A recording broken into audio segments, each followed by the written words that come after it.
Hello and welcome to Prism of Value, where we talk about communication and how to express your value so other people see it and appreciate it for what you're worth. And today we have a fantastic guest, Mark Stiving, who's going to talk about value from a very different perspective than we typically do on this podcast.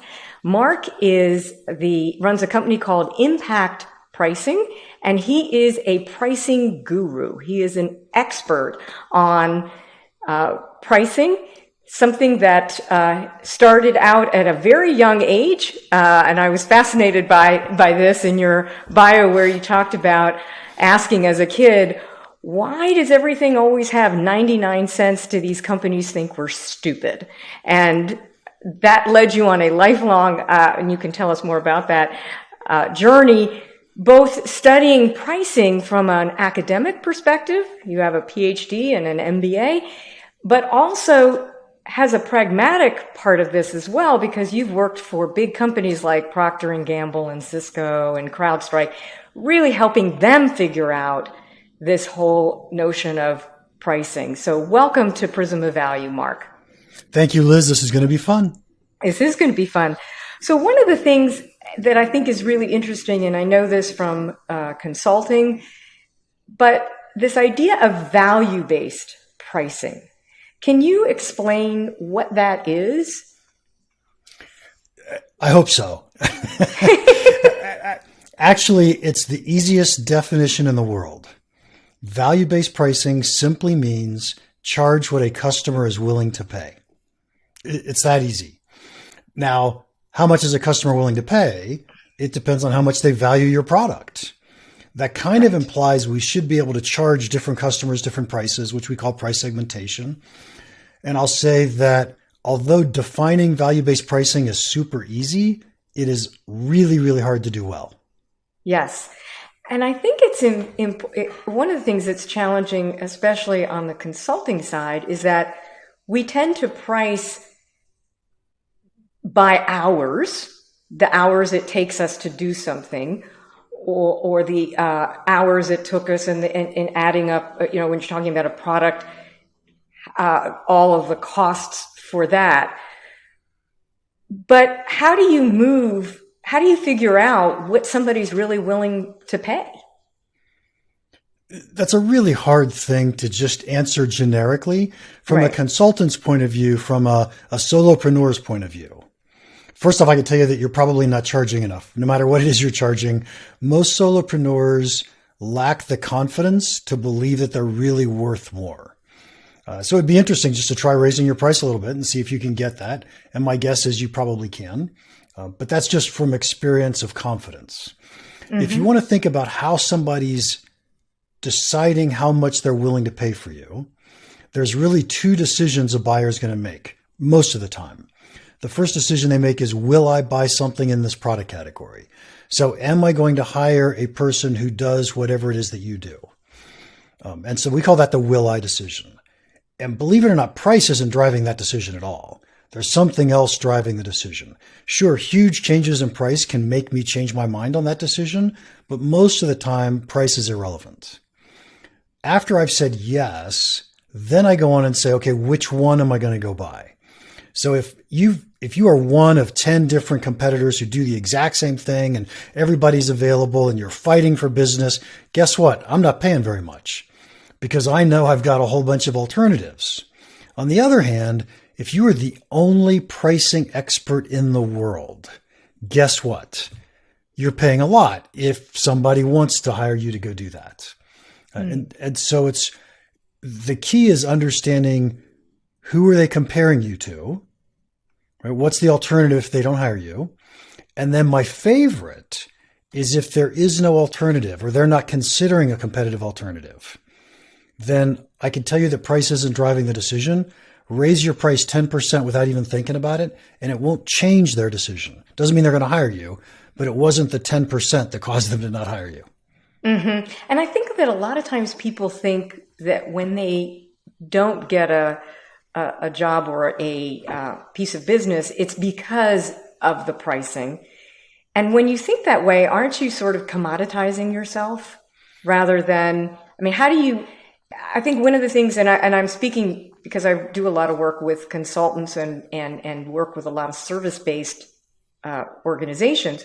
I'm fascinated by how clients often want to commoditize you and how you move them away from that perception that I can get this from lots of different people, but what you're bringing is something different. How do you work with that? Yes, there's about an hour conversation I want to have with you now, so that's okay. So let me start out with the simple answer to, are we diminishing our value when someone asks for a lower price, or we're willing to take a lower price, or we lose and we blame it on price?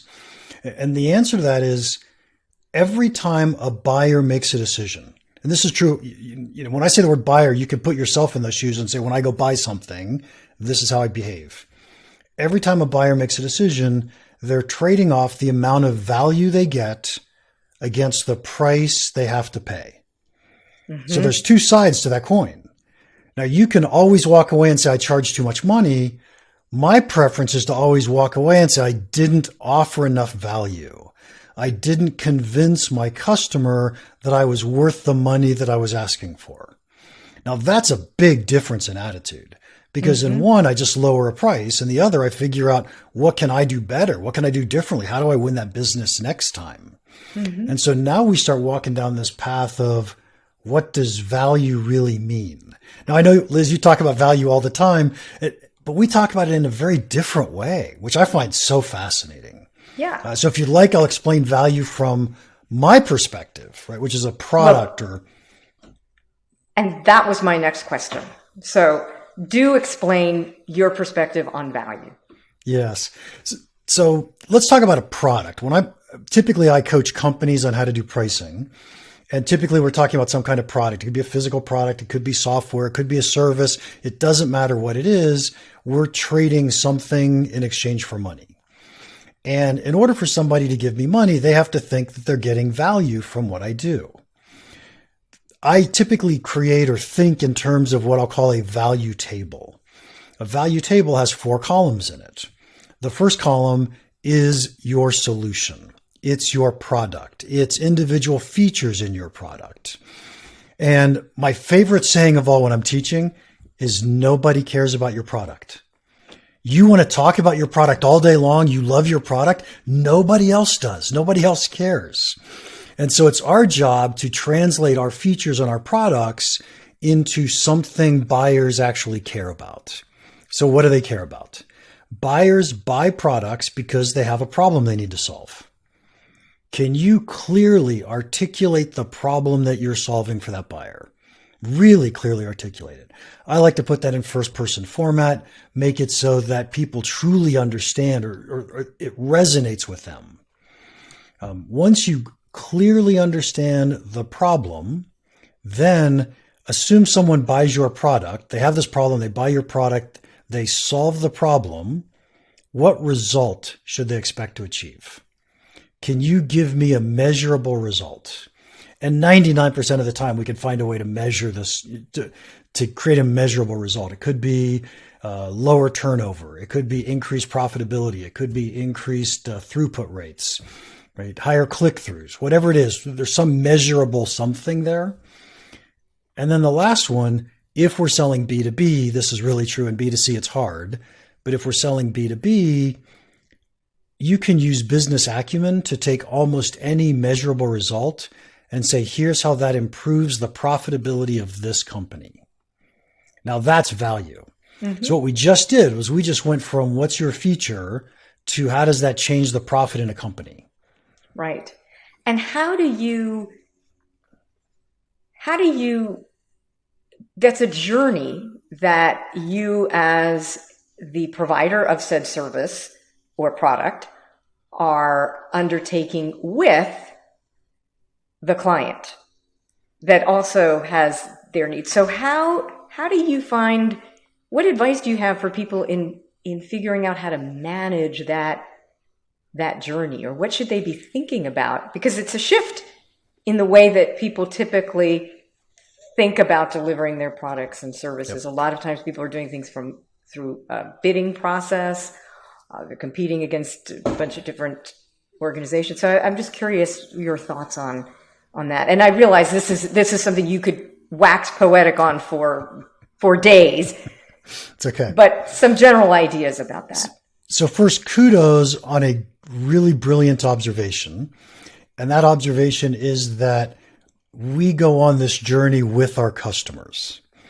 Now, I want to say before we go on this journey with our customers, I would really like it if you, as your own company, sat down and did the value table to the best of your ability.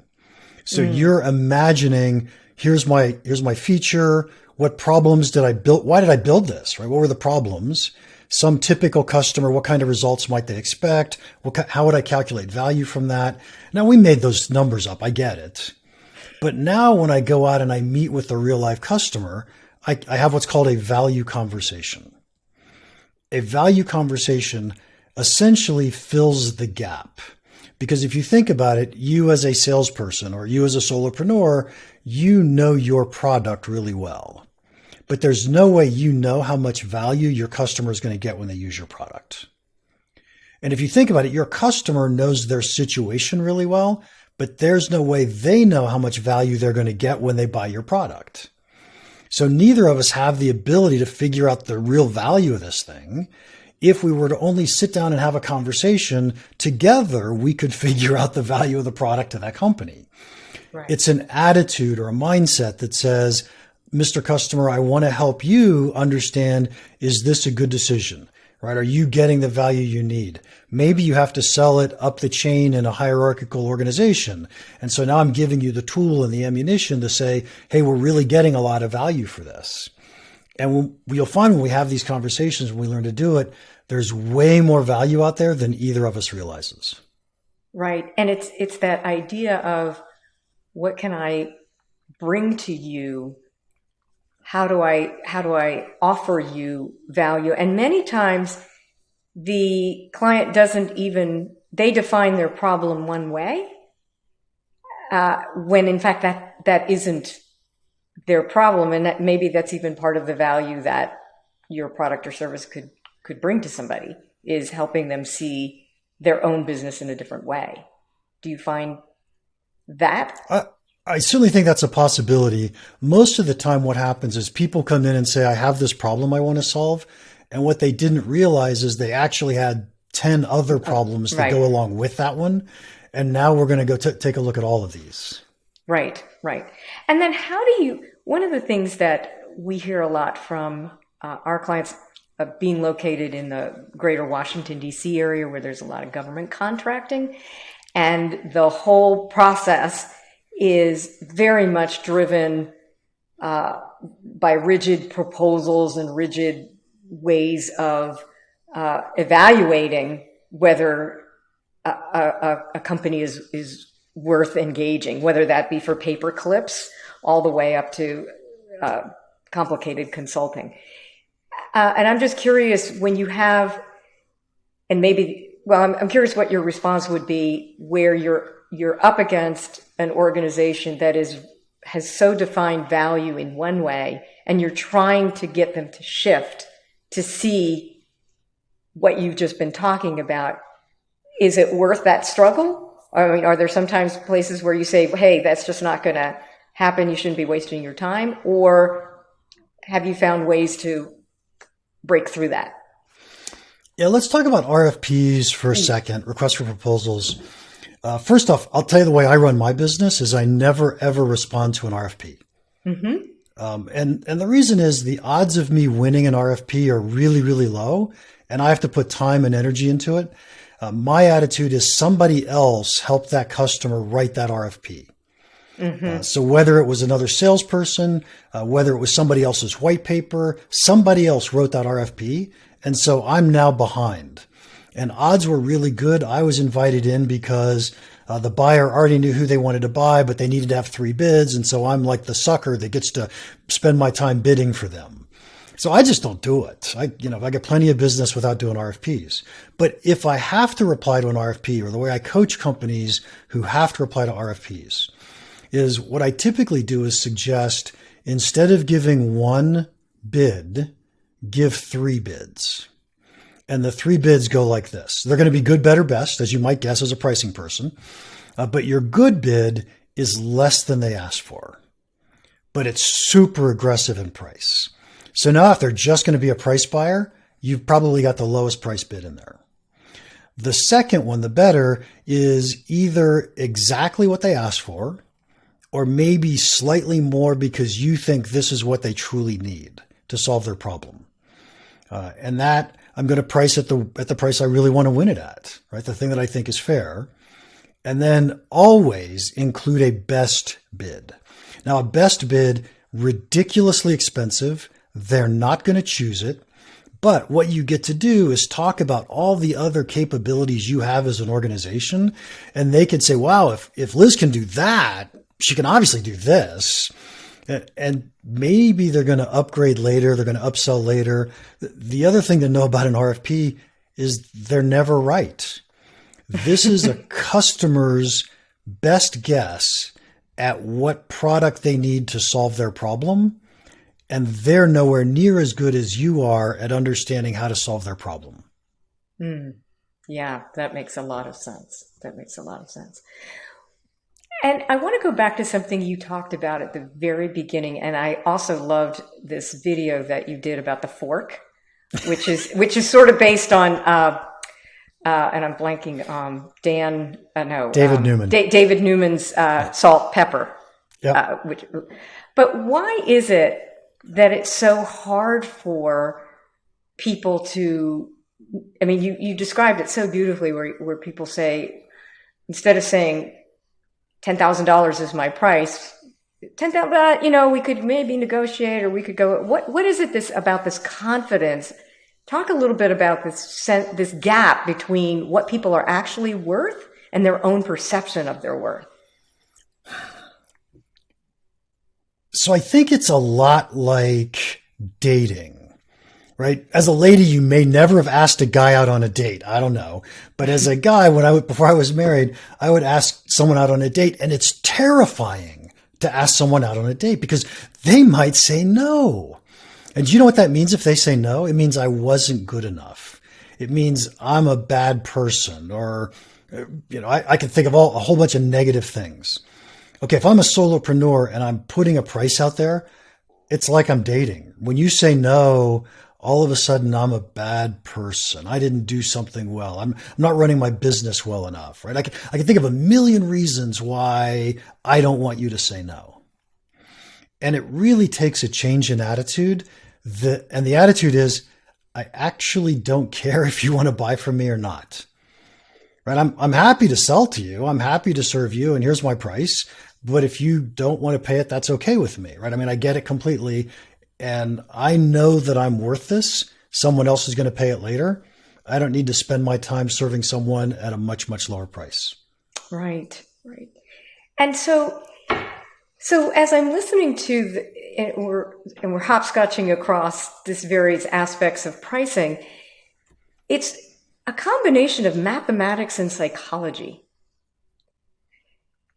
Isn't it? I mean, when you think about figuring out the right price, there's mathematical formulas, like where you just talked about the good, better, but there's also the psychology of it. And can you talk about how you came to put these two things together in the way that you have, and what other people might be able to learn from that in terms of using price as a way, price is another form of communication about your value. Yep. Yeah, absolutely right. When you think about pricing, there are really two huge halves to pricing. There's one half that I'm going to call value. And that's what I talk about a lot. Probably 90% of what I do is around value. And the reason is, I think most companies, most people don't understand value, and it is extremely powerful. If we could learn to understand how much value we deliver to our customers, and communicate that, it's so much easier for us to win at much higher prices. The other half of pricing, though, is psychological. There's a whole field called behavioral economics, and probably the single book that describes this best is Dan Ariely's book, Predictably Irrational. Right? And there's just all of these different aspects of how we behave. We as human beings, we behave irrationally, but we do it in a relatively consistent way. So I now have, I hate saying this word, but I now have tricks or tactics that I can use to make you think my price is better than it was. Right? So for example, let's pretend that I'm going to sell you good, better, best. By the way, good, better, best itself is a psychological tactic. Right. You're going to buy the one in the middle because you're afraid of making a mistake. You don't want to buy the one that's too cheap. It may not be good enough. You don't want to waste your money. That may just be throwing money away. You're going to buy the one in the middle. It feels safer. Okay, got it. That's a tactic. There's another tactic that says, if I present the order, as in I present you the best one first, and then I present the better one, and then I present the good one, you're more likely to buy higher than if I present the good one first, and then the better one, and then the best one. And it's just simple. It's actually called prospect theory, where we think losses are painful. And so what do we lose? If I take you from the best package to the better, you lost out on all of those features, right? Whatever those features are, it's like, oh my, I don't want to lose those features. And so if I take you from the low to the high, the loss is the price. Oh, I'm losing more money if I buy up. And the loss typically, they like to say losses loom larger than gains. And so depending on the order that I present, it can influence the decision you make. Now that has nothing to do with value. It has everything to do with the way people make decisions. So when you're thinking about this equation, and you said you spend 90% of your time talking about value, and value means different things to different people. So how do you start that value conversation? Obviously, because you want to have that conversation before you get to the price. I mean, if you're starting at the price, then you're a commodity. Yeah. So if you're talking about me or any company selling to a customer, right? The way you start that conversation is super easy. Why did you call me? What's the problem you're trying to solve? What are you looking for? Right? No one ever calls me. This is me, Mark. No one ever calls me and says, Mark, how much do you charge? Right? It's like, Mark, I got a pricing problem. Awesome. What's your problem? Let's talk through it. And so it never starts with price because they called with a problem. Right. And I think that's true with every purchase. Right. And sometimes when you're buying a product, so I'm just trying to think, okay, so I have a puppy, so I'm very dog-minded right now. But I don't necessarily think when I go to the pet store well, maybe I do, to buy, now I'm going to think about this in a whole different way. When I need to buy a dog bone, I'm trying to think what's going to get the dog occupied for the most amount of time so I can get work done. That's really the problem. For the money. For the money. Right. For the money, right? So this one might keep him occupied for 100 hours, but it's $200. And you're like, no. Right. I'll do the 50 hour one for $20. It's okay. Right. I hadn't thought about it that way, but that would be a great way. They tend to sell. That's a really, okay. So you can really apply that to almost anything. Every time you personally are buying something, you are making that value trade-off in your mind. So you've almost ruined me now to go into a store, because every time I go into a store, I'm going to be looking at, why am I really buying that product?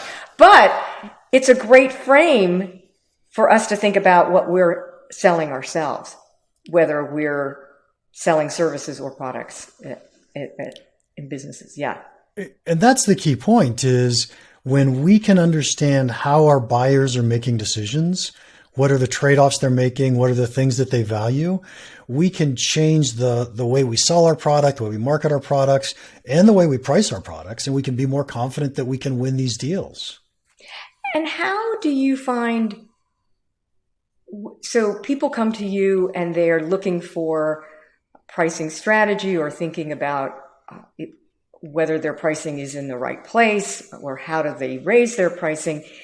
And how does the communication of pricing, how how does that factor into the work that you do with your clients in terms of, you may come up with a good pricing strategy. Now you have to figure out how to sell it, if you will.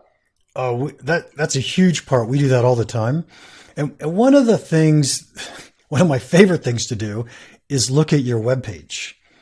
And your webpage, not you, I'm not picking on you, Liz. I hope not. But their webpage, almost guaranteed, is a list of products and features. Right. And it's like, well, no one cares. This is your product. I don't care about your product. Here's the question. What are the problems you're solving? What are the results they expect to achieve, or they should expect to achieve?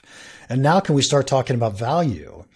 We can communicate value really clearly. Now, as we create pricing strategies, think about a software company. All of these software companies have a pricing page, right? If you click on it, it says pricing, and now you're going to click in and figure out what the pricing page looks like. That's a lot of art and science that goes on to creating that page. And so I work with them a lot on that. I rarely create the page, but I interpret it for them the way customers are going to see this, and say, here's what's going to happen with this approach. What if we tried this other approach over here? So another question I have, and I'll ask this from as a service firm, as a communications and strategy firm, many times it's hard. We can't necessarily say, because of X, Y happened. With some fuzz, and I'm just curious, you said you can come up with ways of articulating that. I'm curious if you've worked with, say, advertising agencies, advertising agencies, you can look at click-through rates. There are some metrics that you can use, but public relations, for example, is something that happens. Reputation is over time. And yes, you can do surveys, and there are ways of measuring that. I'm just curious what your advice might be for people who are saying, gosh, I don't know how to measure. Yep, exactly. So what I would, first thing I'm going to recommend is that you don't go out to a random company and say, I would like to sell you my services, right? That is going to be a really, really hard sell, because now you've got to convince them they have a problem, that you've got the right solution. Here's the result they're going to get. Man, that is just work. But what if instead someone calls you and says, hey, I'm thinking about repositioning our company. Can you help me out? Well, guess what? They just told you I have a problem. So now we start asking questions. So why are you repositioning the company? Oh, we don't think we're getting the attention of new followers, or whatever we're going to call them, right? We're not getting the attention in the marketplace that we think we need. And we think we could improve attention if we could reposition this well. Like, oh, okay. So attention is one of those things. How do you measure attention today? Oh, we probably get, 1,000 new leads a week. Really, what do you think it would be if we could reposition your company? Oh, I bet you we should be getting 5,000 leads a week. Awesome. So 4,000 leads a week. What do you think that's worth to you? Right. And all we did was walk through their problem. We're not pitching us at all. Right. We're simply saying, if you solve your problem, what's that worth to you? Because they came to us with a problem. Right. And so you're addressing their problem and then putting it in terms, monetary terms, in a sense. Absolutely right. Right. That's great. Well, gosh, I could talk to you all day. I have so many questions, but I would, in closing, just ask you if there's anything else that you feel are important for. I work with a lot of small and large companies, actually. Any other parting thoughts on thinking about value and pricing and positioning the pricing? Any other parting thoughts? I may have said this as we've gone through, but I don't think I emphasized it the way it needs emphasized. And that is, I don't think I've met a company who truly understood the value they delivered in the marketplace. And what that means is that your company probably doesn't understand the value of what you offer. Or if you're a solopreneur, you probably don't understand the value of what you offer. it is well worth your time and energy to try to figure that out. Try to figure it out from the perspective of your buyers, not from your perspective. Right, right. And I suppose that would involve asking them, talking to them. Sure. If you do that with several different buyers, customers, over time, you're going to learn. Part of the problem we often have is we think we know the answer, and so we're now listening for those answers. And what we really need to do is have these conversations with an attitude of curiosity, right? Pretend like you don't know. In fact, when I coach people, I often say your goal is to be surprised. I want you to learn something you didn't know walking into the meeting. And now we've got our minds open and we're not just trying to say, yeah, I was right all along. Yeah. Yeah, that's great. Well, Mark, thank you so much for making the time to talk to us here at Prism of Value. And I did want to make a plug. I know you have a book that came out or is coming out this month. Came out October 5th, my newest book. Win, Keep, Grow, How to Price and Package to Accelerate Your Subscription Business. And I know you've published other books. And please, we'll put the information about how you could get in touch with you and learn more on your website. You have some wonderful videos and blogs and a lot of good resources. So on pricing, and I know I've learned a lot. And thank you so much. Thanks, Liz. I could do this all day.